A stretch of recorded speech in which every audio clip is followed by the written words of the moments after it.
Thank you all for being here today. As we settle in and we call upon the minister, Brian Brooks, to come up and begin our ceremony today, but I ask to please check your phones and be sure they're on mute. After the pastor gets through offering a prayer, if you're able to stand when I introduce Pastor Brooks, if you're able to stand, please do so and remain standing afterwards for the pledge. Pastor Brooks. Thank you, Mayor. In the Old Testament book of 1 Kings, we read this about King Solomon. Solomon asks the Lord, "Give your servant, therefore, an understanding mind to govern your people, able to discern between good and evil. For who can govern this, your great people?" It pleased the Lord that Solomon had asked this. For several years, I had the privilege of being Connie Clark's pastor, and for several more years to be her friend. And as I reflect on her life, those two qualities of wisdom, a discerning mind, and a life pleasing to the Lord are what I think of when I think of Connie. We give thanks for her life, and it's a great honor to be here for this dedication. May we pray. Loving God, we lift to you today our dear memories and deep gratitude for your servant, Connie. So many of us blessed by her presence, her wisdom, her laughter, her joy, and her love. May she be honored today, and may you be honored as we remember her and give thanks for her contribution to this community, to her field, to her vocation. Bless us in this work. May justice in your name be done here. May you be honored. In your name we pray. Amen. Would you join me as we pledge allegiance to our flag? I pledge allegiance to the flag of the United States of America and to the republic for which it stands, one nation, under God, indivisible, with liberty and justice for all. Please be seated.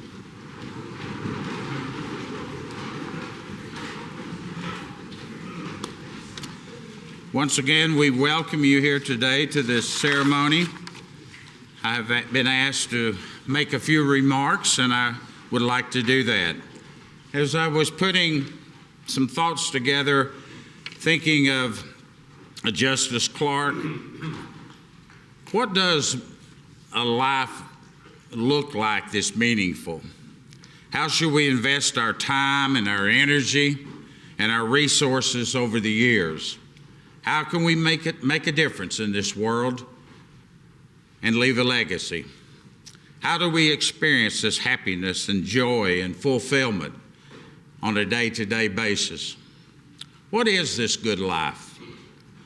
The good life, as most of us would think about, that it is joyful but challenging, full of love but also very painful. And it never strictly happens. Instead, the good life just kind of unfolds through time. It's a process. It includes turmoil, calm, lightness, burdens, struggles, achievements, setbacks, leap forwards, and finally terrible falls along the way. One of the reoccurring themes based on years of study that Harvard did recently, the quality of our lives is directly tied to the quality of close relationships. The decisions that we make when it comes to family and friendships, they're paramount. Research remains crystal clear. We choose our relationships wisely and intentionally, and we intentionally invest in the ones that matter most. At the end of our lives, we all hope and yearn to live lives of purpose and meaning. Judge Connie Clark found the ingredients for that purpose and meaning. Connie found the solution and formula by following what the Bible says, and then she did it.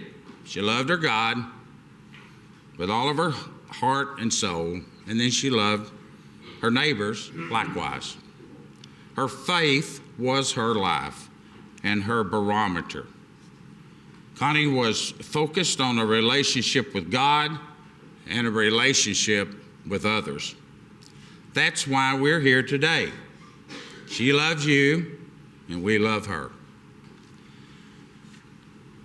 This week has seen a lot of emotions for all of us. Hurt, confusion, deep grief, and sadness. In Ecclesiastes, it tells us there's a time for all seasons. For the covenant family, it's a time to mourn. For us, it's a time to celebrate and acknowledge a life well lived and reflected the virtues of a respected person who followed these two commandments.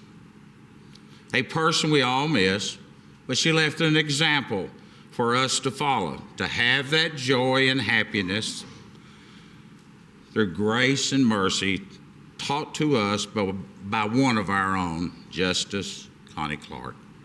Her name will forever be inscribed here in this historical courthouse. Now it's my pleasure and honor to introduce Justice Jeff Bivens for a few remarks.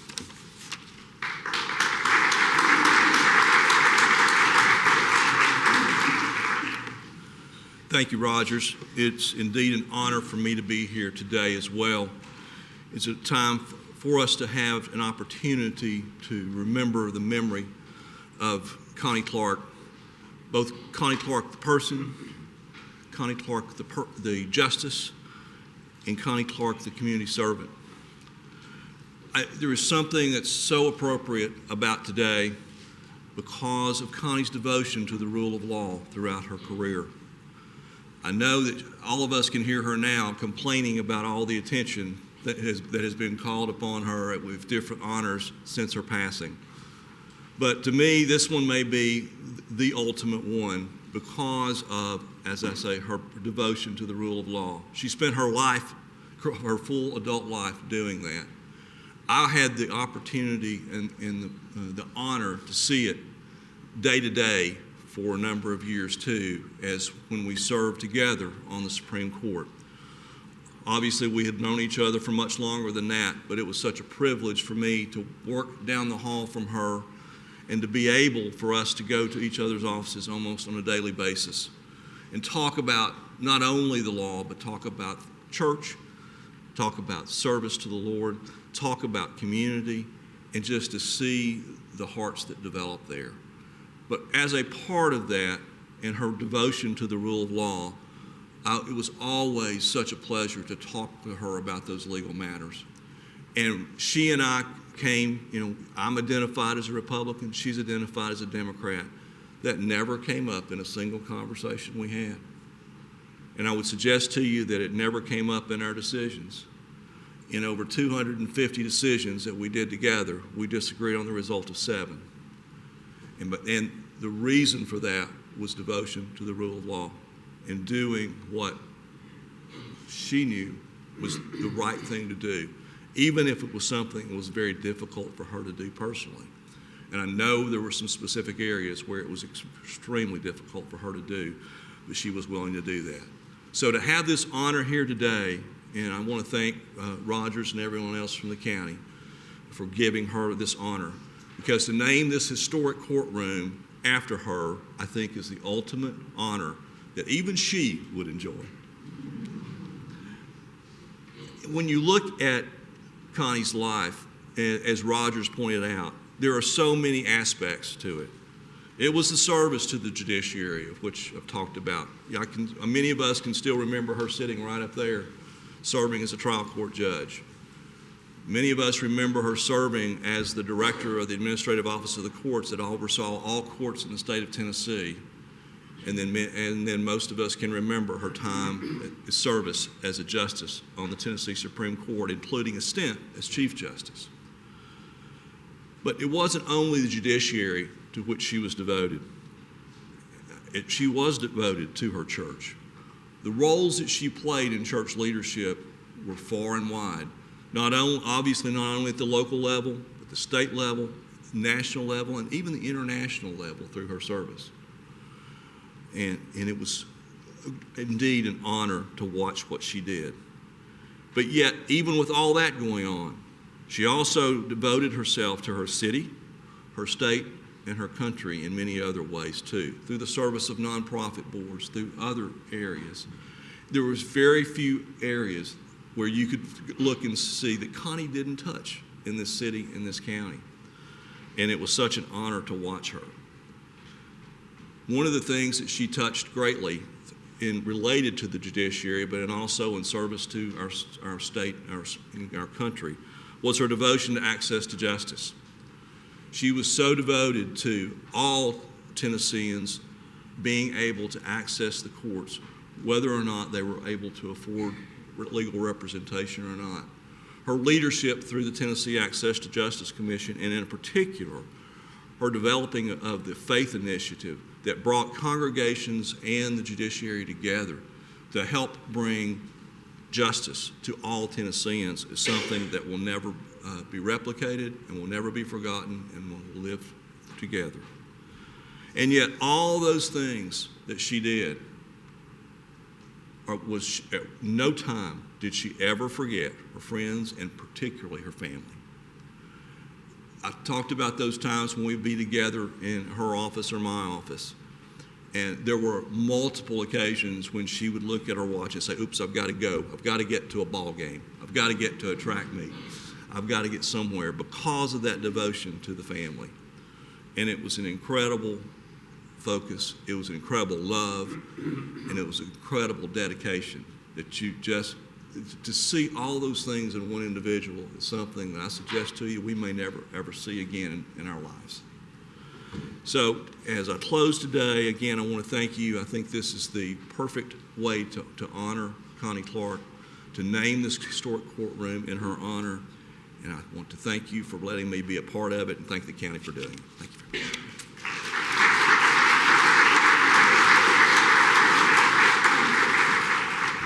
Thank you, Judge Bivens. And now we'll have some remarks by the presiding judge, Judge Binkley.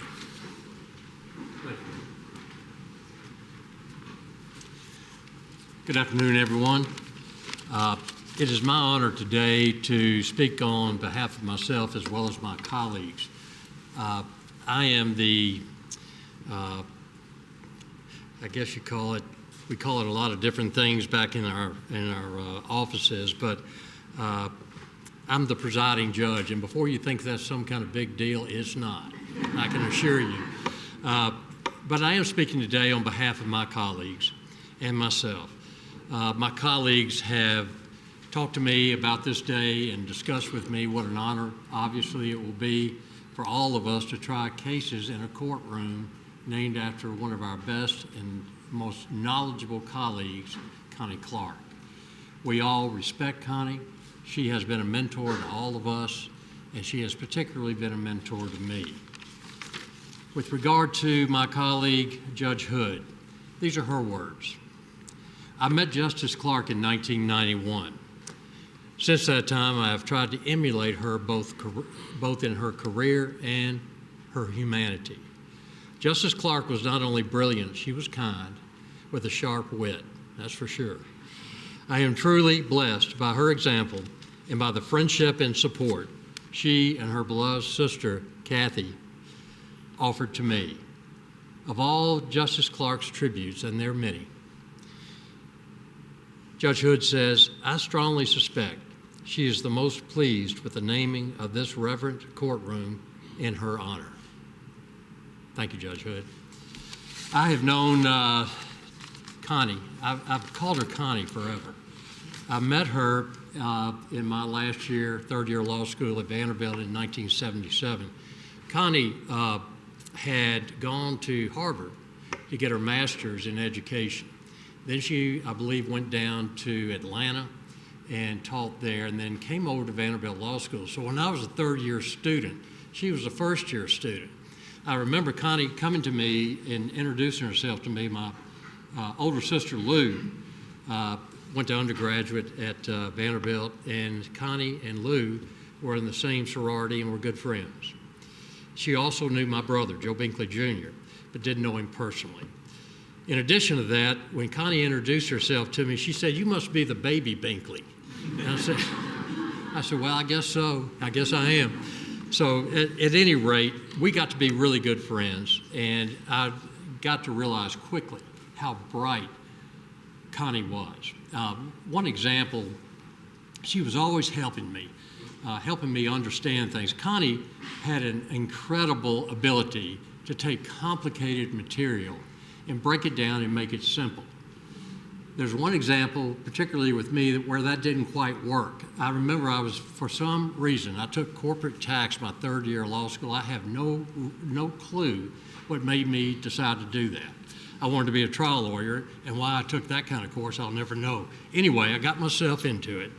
And I remember at Vanderbilt, there was a pretty dirty basement area where we would all meet, drink coffee, smoke cigarettes. Back then. You could smoke them anywhere. And I said, "Connie, I've got a problem. I've got this corporate tax issue. We can use any means possible to try to resolve it, and I cannot understand the basics. I can't get it." And she looked at it and read it. Now, she was a first-year student. She hadn't taken corporate tax. She looked at it and read it, made me feel real good. She looked up and said, "Well, Mike, this is easy." I said, "Okay, well, it's not to me. Do you mind explaining it to me?" So she sat there and tried to explain it to me and kind of wrote some things down, did a drawing and all that sort of thing. And then when she got through, she said, "Now do you see how easy it is?" And I said, "Connie, let's do it one more time. What I would like for you to do is break it down for me, if you can, and I'm not being critical of you or myself, but I need you to break it down to a 4th or 5th grade level and explain it to me." And then she looked at me, just mouth wide open, and said, "I just did." I said, "Okay, thank you." There are so many examples like that with Connie. She had friends everywhere, and she made you feel like the best and most important friend in the world, and I felt that way with her. I remember arguing in front of her. I was, this is no big deal, but I had 17 cases that went to the Tennessee Supreme Court, and, I remember my wife saying, "Well, that's no big deal. You got beat all the time. That's why you were up there all the time." But Connie was there some of the time, and she used to wear me out. And it was fun. She was a friend, but she made me try to get everyone to understand exactly what I was talking about and what I wanted them to do, the rest of the members, the justices of the Supreme Court.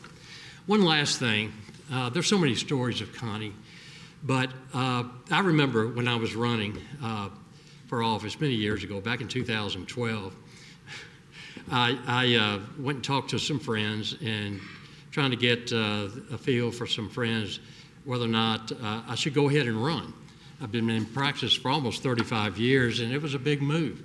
So I met Connie in Nashville and talked to her, and I said, "Connie, I'm thinking about retiring and running for judge." And Connie Clark style, she sat there and looked at me, "Have you lost your mind?" And I said, no. She said, "Well, you've got a vibrant practice. You've been practicing forever. You've built it up. Why would you want to do that?" And I said, "I just want to do something else, enjoy something else, and try my best to do what I need to do to try to help people." I enjoy doing that a lot. And this is what she told me. She always had sage advice. She said, "Well, let me tell you, you're an outsider. Outsiders usually don't win." I said, "I know that. I get it." But she said, "We know you. I've been in this county, Mike, since I was born. And I know and have a good feel for this county. And I think you're going to win. Well, everybody else was telling me, you got an uphill battle here. And I looked at Connie and I said, I appreciate you saying that. And she said, I mean it. And then she said, do you want to bet on it? And I said, no. I do not. At any rate, folks, there are so many times when Connie Clark helped me see another perspective. Through my stubborn attitude, sometimes she would say, look, you're just not on the right track. And for somebody to be that loyal of a friend, a true friend, that will tell you things you don't want to hear, that's the best. I absolutely respect her. I have respected her forever. I love her family. Kathy's one of my favorite as well. So with that said, I know all of us are happy to be here, and I appreciate this room full of folks being here to honor Connie Clark. Thank you.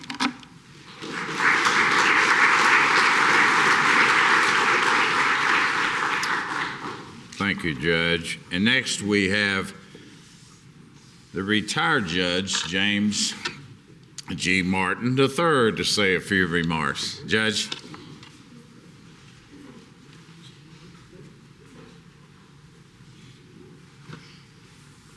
I'm glad that he added the retired part to it. And you all bear with me. I'm told we have 5 minutes, and mine is 5 minutes and 37 seconds. In the broadest sense, the rule of law is very simple. A principle that all members of society, both citizens and others, are bound by a set of clearly defined and universally accepted laws. Basically, it's the notion that no one is above the law. The rule of law, however, means much more. It is based on the notion that our relationships with each other and with the state are grounded in a set of rules rather than by a group of individuals, and we are less likely to fall victim to authoritarian rule because of that. It advocates for the proposition that even the government is accountable to the laws of man. Even those who author and enforce those laws must follow them. It also encompasses the idea that while no person is above the law, no person is beneath the law. There are minimum guarantees and rights that apply to all persons, no matter what their status, and its bedrocks are the principles of separation of powers and judicial independence. The Constitution established a legal system where the law is the ultimate and objective arbiter of justice. For men like John Adams, Thomas Jefferson, the hope was that a person or people who might be subject to arbitrary whims, nepotism, favoritism, prejudice, bigotry, bribery, power lust, and other weaknesses would not become the king or the kings of America. As Thomas Paine wrote in Common Sense, but where, some say, is the king of America? In America, the law is king. For as in absolute governments, the king is law. In free countries, the law ought to be king, and there ought to be no other. 200 years later, the law is still king. Throughout the world and throughout history, the practice of the rule of law is and has been the exception, not the norm. Yet even so, we as Americans overlook or fail to truly appreciate that we are all able to do certain things because of the rule of law. We can deposit money, enter into business dealings, lease property, get mortgages, and engage in other transactions. These are civil examples. On the criminal side, a person without the rule of law could be incarcerated for 40 years and never be brought to trial. There would be no presumption of innocence. Jury verdicts would be tainted with bias, bribery, bigotry, coercion, and the like. Notions of justice, equality, liberty, and freedom would no longer exist. Those are not my words. Those are the words of Connie Clark, delivered at a Law Day celebration in 2008. She lived by those words.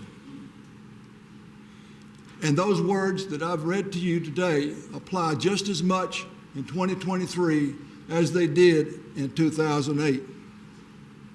She applied her principles when she served this court from 1989 to 1999. She served the rule of law when she was on the Supreme Court from 2005 to 2022. She was my law partner from 1979 to 1989 and my friend thereafter until she died.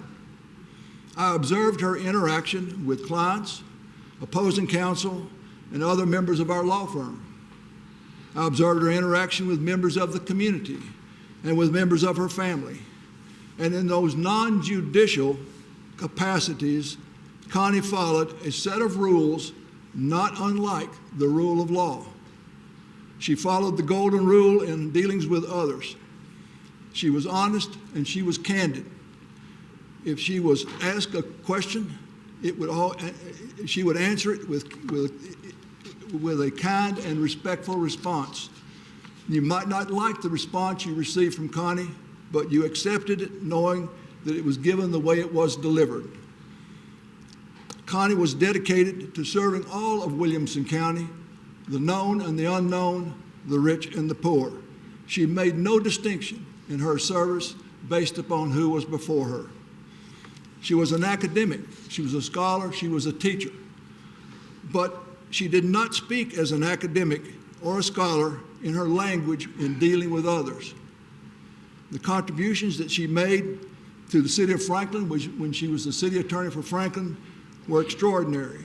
She kept the city of Franklin from being embroiled in litigation through the exercise of common sense and good judgment on numerous occasions.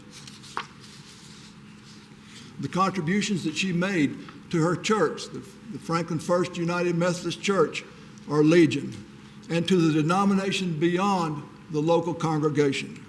The contributions that she made to her family, her mother, Big Connie, her sister Kathy, her brother Bill, her nephews, and other members of her family were very important to each and every one of them, but they were equally important to her.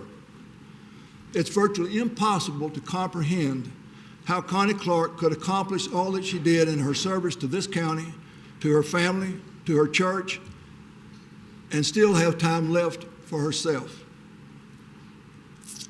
She did not intend to seek re-election in 2022, but she did plan to serve her church in a broader sense throughout national and international organizations. She had no plan to retire. She did plan to serve her profession in a broader sense. She was not given that opportunity. I am confident that there are many fine judges that have served the Circuit and Chancery Court of Williamson County through the years. I'm confident that there have been many fine judges that have sat on that bench here behind me. But I'm also confident that among those fine judges, Connie Clark stands near the top. Naming this courtroom in her honor is most appropriate and truly deserved. She was a dedicated and accomplished servant of Williamson County. She will be missed, and her memory must be preserved, and I thank you all for being here.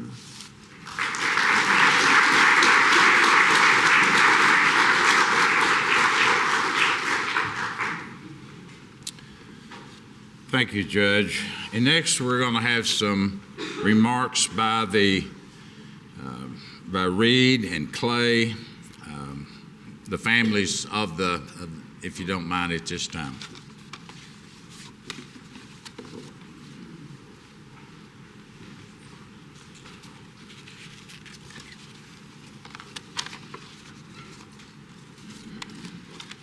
Good afternoon. I am Reed Clark, one of Connie's 5 sons. I'm here this afternoon with my wife Martha, son Axel, and daughter Zoe. I'm also probably one of the least qualified people to be up here. However, despite my aunt's advice, I have not learned to say no yet, so I will do my best to honor her. I want to start with thanking everyone in the county and county commission, and then a special thanks to Rogers Anderson, Diane Giddens, and longtime family friends David Landrum and Julian Bibb. So I've been thinking about what to say for several weeks now, and I came across some letters from my aunt. And to give you some context, my junior year in college, I was out in Missouri selling books door to door. And so I'm going to give you some excerpts from some letters that my aunt sent me. This first one: Reed, I miss seeing your smiling face, but I'm so proud of how hard you are working this summer and how committed you are to finishing your goal. I know things seem tough sometimes, but I think you're doing incredibly well in the territory you've been given. Keep on striving, and I believe you will be rewarded. You know, growing up, I had the most supportive parents and the most supportive brother, which always gave me confidence, but you read that right there, and to have somebody else in your life pouring into you like that, it just makes you feel like you can run through a brick wall and nothing can get in your way. This second letter says, I'm applying for a position on the Supreme Court. I have almost no chance of getting it, but seats don't come open often, so I must try. So you can see my aunt's humility in that letter, because anybody who knew her knew she was not only qualified for the Supreme Court, but that she would have been a game changer. She was the smartest person I knew, and I remember sitting on that green couch with her, and we'd be watching Jeopardy, and she'd get every single question right. And of course, I'm just sitting there with the remote control waiting to flip it over to Wheel of Fortune. But I've mentioned this before, that my aunt, while superior in knowledge, she never made you feel inferior, and she always listened first. This last letter, read, I don't know a lot of news this week. My bag is still lost from my trip to Boston, so I'm having to buy lots of new stuff from underwear on up. I doubt my bag will ever be found now. On Thursday, the Judicial Selection Commission will meet to interview and select 3 finalists for the Tennessee Supreme Court.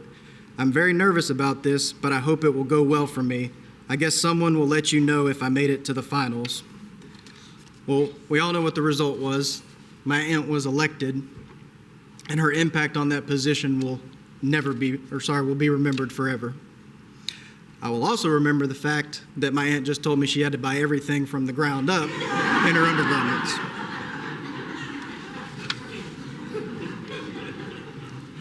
In closing, I use these letters as an example of who Aunt Connie was and still is, not just to me, but everybody that she encountered.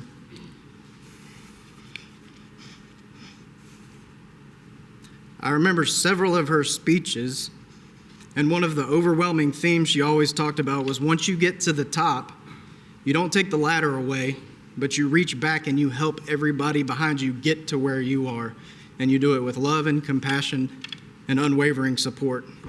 My aunt did this her entire life, which is why I feel she's being honored today. And while she would not want the recognition, she's more deserving of it than anybody I know. Thank you.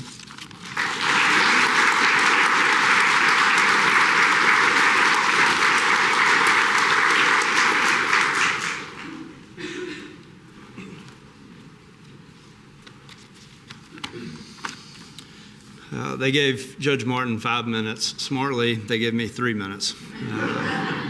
Mine is 3 minutes and 33 seconds. Clocked it a few times. Good afternoon. Thank you all for being a part of this dedication ceremony in honor of my late aunt, Connie Clark. I want to say a special thanks to those that orchestrated the event and initiated the effort. Foremost among those are her dear friends, Diane Giddens, Julian Bibb, Mayor Rogers Anderson, current judges of the 21st Judicial District, as well as retired Judge Jim Martin, and everyone at the county and county commission, particularly Commissioner David Landrum and Joe Ball is here today, who initiated the motion for this honor. Again, thank you. I'm Clay Perry, one of Connie's 5 nephews, and as Reed said, we felt more like her sons. We're fortunate to have wonderful mothers, of course, in Kathy Perry and Lulu Clark. But by some divine miracle, we also got Aunt Connie. And with her came endless wisdom, love, and support. This historic courtroom naming is fitting in so many ways, as much of Aunt Connie's life and career took place in and around these walls. As we've heard from her colleagues and friends, she was born at the Dan German Hospital across the back parking lot, lived much of her life 1 street over on 4th Avenue, which now also bears her name. Connie worked in the law office next door, and of course, practiced in and presided over this courtroom. She felt a deep connection to this place and this community. As a preservationist and our family historian, she knew that her fifth great uncle and founder of Franklin, Abram Maury, gave land for the first courthouse. And she would have certainly felt honored to have her name associated with this one. As I reflect back, it's hard to know the things that were, it isn't hard to know the things that were important to Aunt Connie. The words she chose to be remembered by on her epitaph were these: faithful Christian and United Methodist, devoted family member, dedicated community servant, defender of the rule of law. Wow. She was indisputably all these things and more. Connie was a brilliant woman, showered in life with educational achievements from Vanderbilt to Harvard, a presidential scholar, and endless awards and accomplishments in her legal practice and time on the bench. She could have listed those awards and achievements, but instead we see how and whom she served: her Lord, her family, her community, and strangers looking for impartial justice. She had a brilliant mind and tireless work ethic, but her heart and compassion for others is what set her apart. Connie's chief goal in life was helping others, particularly the disadvantaged, live better lives. She believed that providing access to education and equal justice under the law were among the most critical elements to that end, and were avenues by which she could make an impact. Unsurprisingly, Aunt Connie spent her life and career doing both. If you're in this room today, no doubt, she likely had a positive impact on your life. She may have imparted wisdom and advice, offered direction in your career, taught or tutored you in the law, encouraged and inspired you, or simply listened to and loved on you.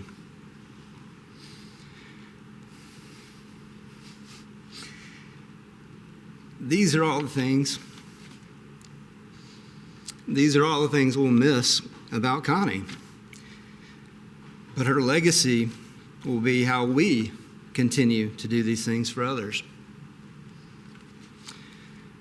She would be honored to have her name on these walls, and we are certainly appreciative. But Connie's impact in life is in the hearts and minds of those in this room. And I'm thankful that it will continue to make ripples and waves into the future. Thank you.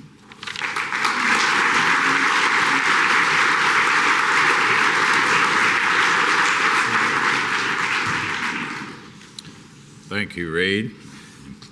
Clay. The concluding remarks this afternoon, will be by Diane Giddens, a close friend of hers. Diane?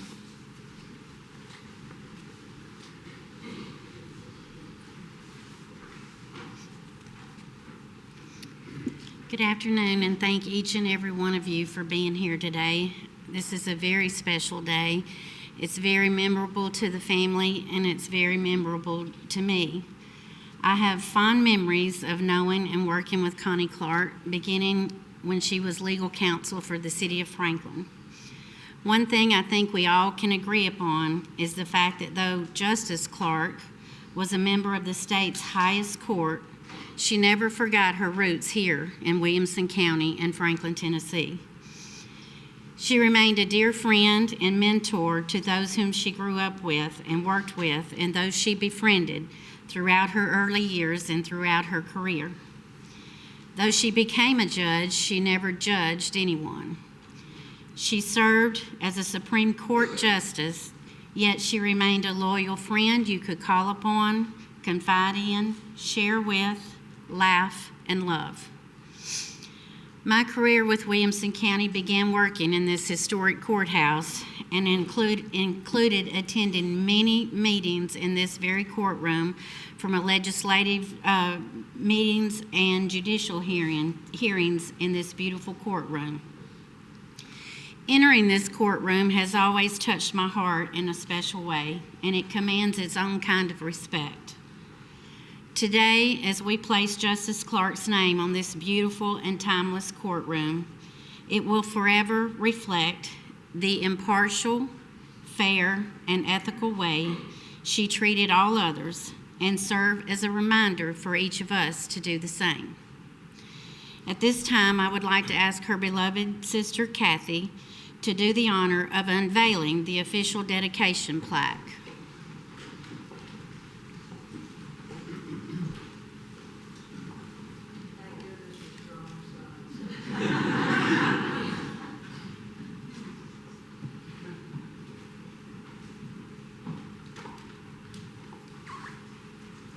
When you're ready.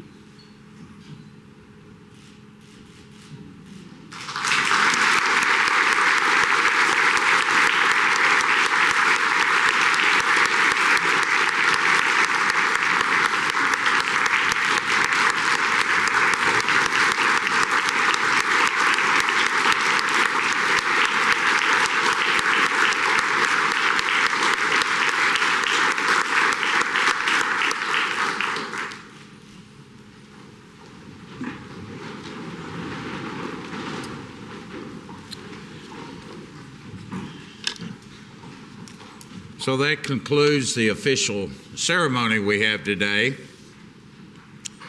There is a area down below this floor that we're going to have some refreshments, and hopefully you will have an opportunity to shake a few hands of some long-lost friends.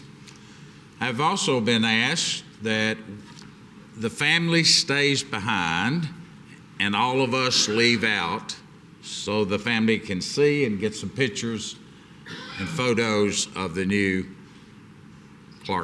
Connie Clark courtroom. So if you would, turn on your cell phones, make your way downstairs. The family stand behind. Thank you very much.